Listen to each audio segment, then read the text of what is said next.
Oke, jadi hari ini sesuai janji aku kemarin kita bakal masuk ke perilaku konsumen yang indifference curve dan budget line.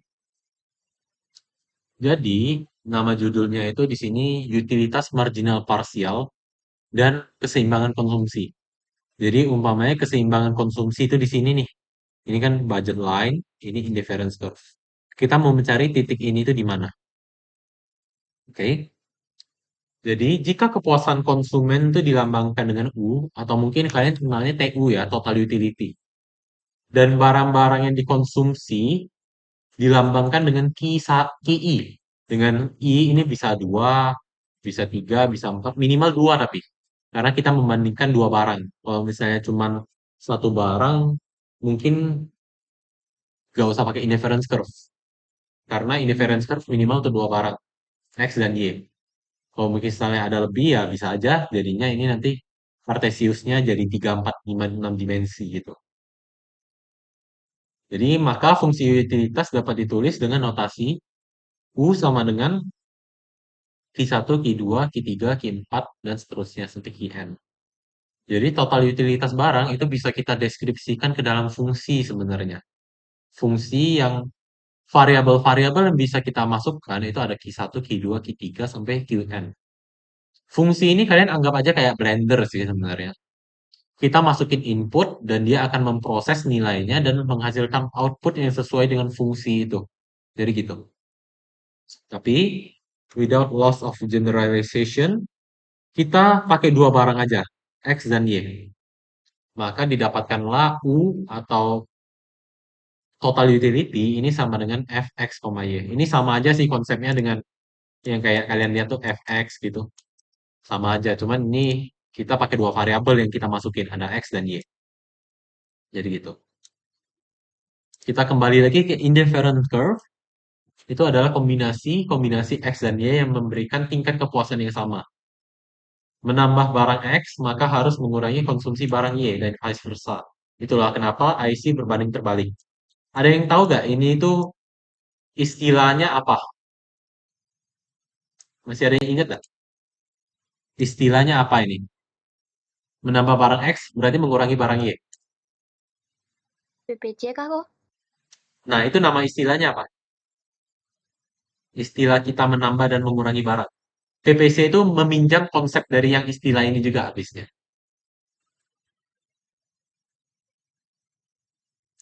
Clue-nya dagang. Bahasa Inggrisnya apa? Trade off. Oke, trade-off. Ini meminjam konsep trade-off juga. Oke. Nah, berarti berdasarkan pengertian ini, titik A kepuasannya itu sama dengan titik B. Jadi gitu. IC bisa bergeser ke kanan atas, sehingga banyak barang X dan Y itu meningkat. Dan otomatis kepuasannya meningkat. IC, indifference curve, ini tidak dapat memotong sumbu X dan Y. Hanya mendekati sampai hingga. Kenapa begitu? Karena kalau misalnya dia diteruskan terus dan mungkin dia mungkin memotong sumbu X gini. Berarti ini kan ini dalam prinsip apa ya gitu? Ini nggak mungkin gitu. Karena kan yang kita uji kan dua barang gitu misalnya. Coba aku tes aja ya, cari ya. Kenapa indifferent curve tidak bisa memotong sumbu X dan Y?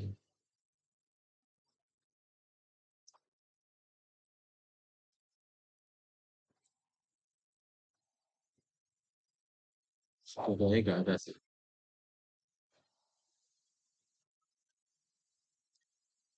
Tanya ChatGPT. Kenapa indifferent?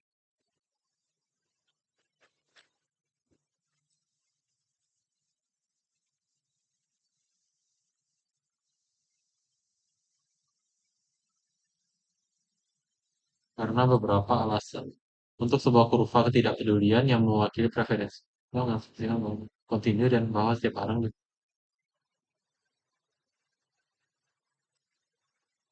Nah ini. Jika kurva ketidakpedulian, indifference curve maksudnya, memotong sumbu X atau Y, ini akan menyiratkan bahwa konsumen bisa mendapatkan tingkat kepuasan yang sama hanya dengan mengonsumsi suatu barang yang tidak konsisten dengan asumsi bahwa kurva indifference curve menunjukkan kombinasi barang yang memberikan kepuasan yang sama. Jadi gitu.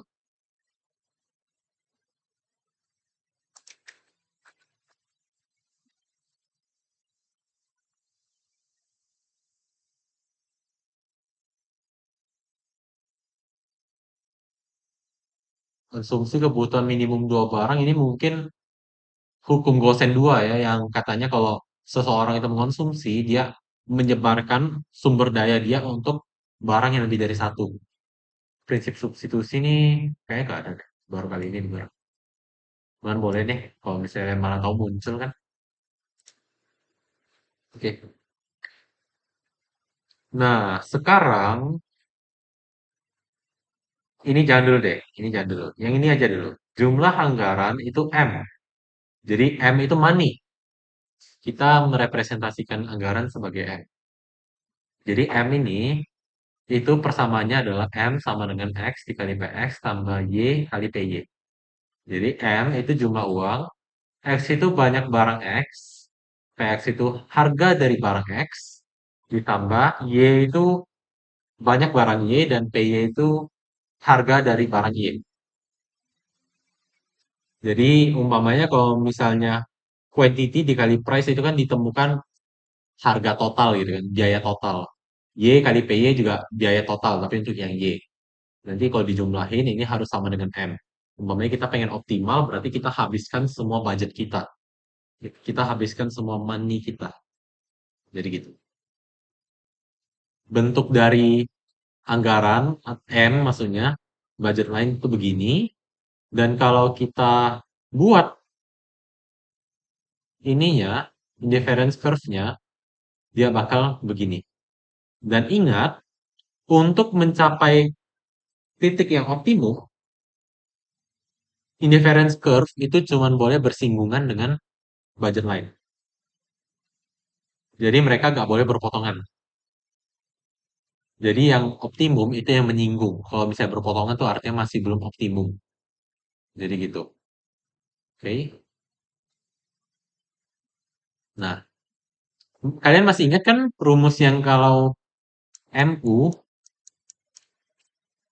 ini sama dengan TU per maksudnya delta TU dibagi delta Q gitu kan. Tapi ya ini tergantung dia itu barangnya apa. Karena ini TU yang ini itu umpamanya TU untuk satu barang doang, makanya dia Q. Tapi sekarang kita punya dua barang, makanya kita F X, Y gitu kan. Ada barang X dan Y. Berarti ini kita menurunkannya ini turunan ya. Kita menurunkannya itu sesuai dengan variabel-variabel yang ada. Kita satu-satu gitu. Jadi marginal utility X itu ya kita turunkan TU-nya terhadap barang X. Namanya aja MUX. Jadi ya dengan barang X. Kalau MUY ya diturunkan dengan barang Y gitu. Makanya kita dapat rumus ini. Oke. Jadi begitu. Kalian hafal aja dulu ini. Konsepnya pahamin aja dulu. Kalau sudah paham, kita ke bawah sini. Baru di sini kita pakai metode Lagrange namanya. Metode Lagrange itu kalian lihat aja yang ini. Baikkan aja dulu. Ini yang ini salah ya. Yang ini masih salah ini.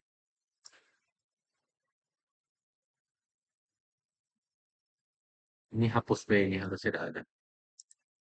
Oke. Jadi sesuai dengan pengertian kita tadi, em, ini abaikan aja deh dulu yang persamaan ini nanti terkecoh jadinya.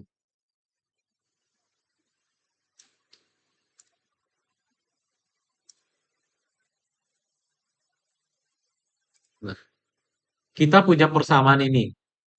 F, X, Y. Ini kayak kita membuat fungsi baru yang lain. Ini sama dengan fx, y. Ini yang u tadi. Ini sama aja dengan u yang tadi kita buat di awal. Ini ditambah dengan lambda. Lambda itu merepresentasikan suatu angka, terserah. Kita cuma butuh variabel ini sebagai penampung aja sih. Sebenarnya nggak penting lambda itu apa. Tapi yang paling penting itu ininya.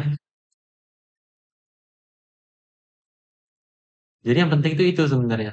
Dan ini nilainya berapa ini? X kali PX tambah Y kali PY dikurang M. Ini sama aja dengan kalau ini kita pindah ruas ke sini. Ini kan jadinya kurang M gitu kan. Kurang M. Dan ini itu jadi nol. Nah, kalian perhatikan ini sama gak? Ini, yang ini, sama gak dengan ini?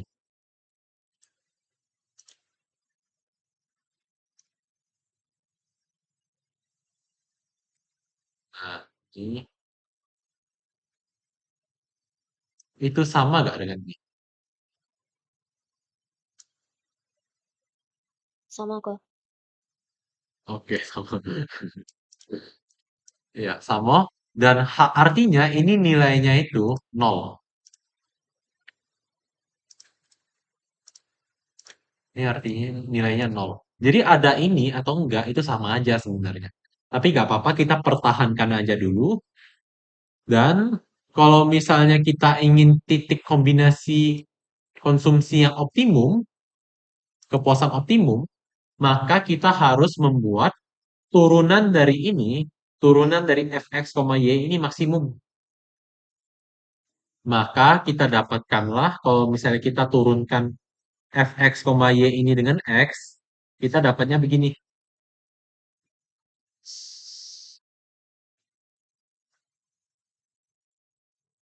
Nah, ini. Kalau diturunkan ini jadi fx, x, y ditambah lambda px ini sama dengan nol. Nah, fx ini sama aja dengan mux. Umpamanya kan tadi kan ini tu. Tu diturunin jadi mux. Ini sesuai dengan yang ini tadi. Nah, lalu ini fy, x, y ini diturunkan dan ini nanti jadi MUY sama aja ini. Ini maksudnya yang aku tanda ini artinya yang atas ini sama dengan di sini, yang ini sama dengan ini. Jadi gitu. Dan yang ini kalau diturunkan lambdanya tetap karena ini X diturunkan X-nya hilang jadi tinggal PX karena ini kalau yang ini gak ada hubungan dengan X konstanta langsung hilang gitu. Jadi cara kerja turunan tuh begitu. Nanti ini sama dengan nol, tetap sama dengan ini karena kita pengen maksimum berarti ingat kalau misalnya kita pengen maksimum artinya turunannya itu sama dengan nol. Lalu kita turunkan juga dengan menggunakan variabel Y. Kita turunkan, kita dapat ini MUY ditambah lambda PY ini sama dengan nol. Kenapa tinggal PY? Ya karena ini PX dan X ini gak ada hubungan dengan Y, langsung dihilangin, coret. Lalu ini Y kali PY, umpamanya ada variabel Y, karena variabelnya cuma pangkat satu, dia cuma ngambil PY-nya, konstantanya aja. Dikurang M ini konstanta langsung hilang. Jadi kita dapat dua persamaan ini. Nah, dua persamaan ini kalau kita pindah ruas, kita dapat kalau negatif lambda itu sama dengan fx, x, y per px atau mux per px. Ini juga persamaan dua kalau kita substitusi, bukan substitusi sih, pindah ruas. Ini negatif lambda ini menjadi muy per py.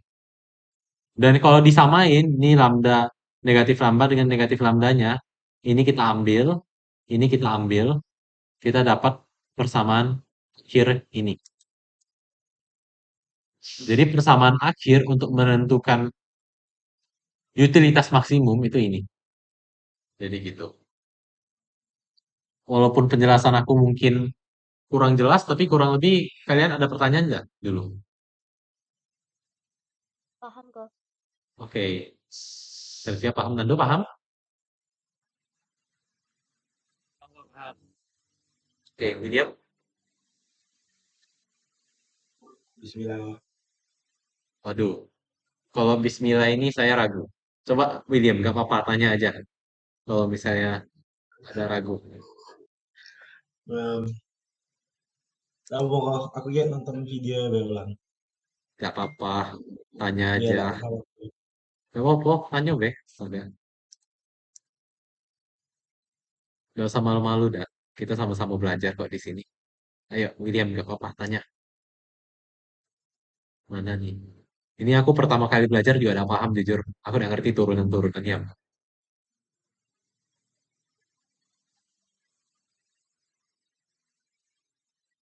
Oke.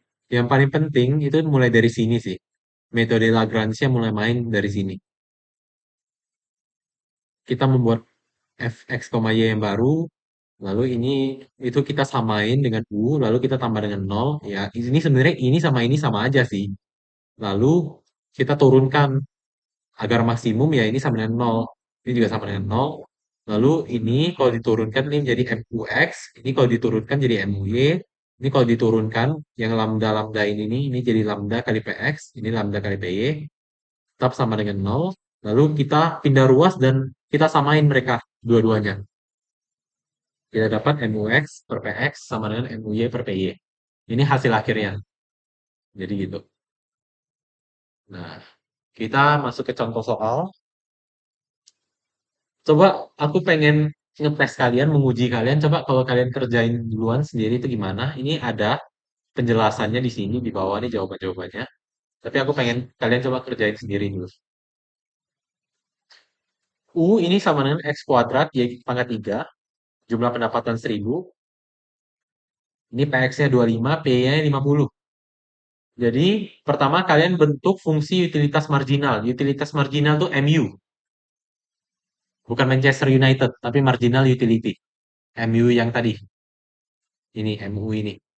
MUX, MUY. Kalian disuruh cari persamaan dari MUX dan MUY. Itu A. Lalu B, kalau misalnya berapa utilitas marginal tersebut jika konsumen mengonsumsi 14 unit X dan 13 unit Y. Kalian masukin aja 14 dan 13 ini ke dalam persamaan yang ada di A nanti. Lalu kalian jelaskan kenapa C ini dia umpamanya tidak mendapatkan kepuasan yang maksimum gitu. Kalau misalnya dia mengonsumsi 14 unit X dan 13 unit Y. Kalian jelasin kenapa. Bebas cara kalian gimana, mungkin kalian mau pakai Lagrange boleh, atau mau pakai rumus yang jadi juga bisa. Jadi bebas kalian untuk latihan. Coba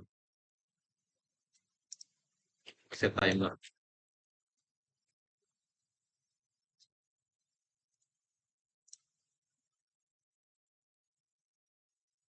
5 Tadi menit yang aja. pertama dicari apa kok? Ini. Ya. Bentar ya. Bentuklah fungsi utilitas marginal untuk masing-masing barang. Jadi yang kamu diminta itu MUX dan MUY-nya. Nanti MUX itu ada persamaannya, MUY juga ada persamaannya gitu. Jadi itu yang dicari. Simpelnya ini diturunin aja dengan X. Untuk MUX-nya, untuk MUY-nya, ini diturunkan aja dengan Y.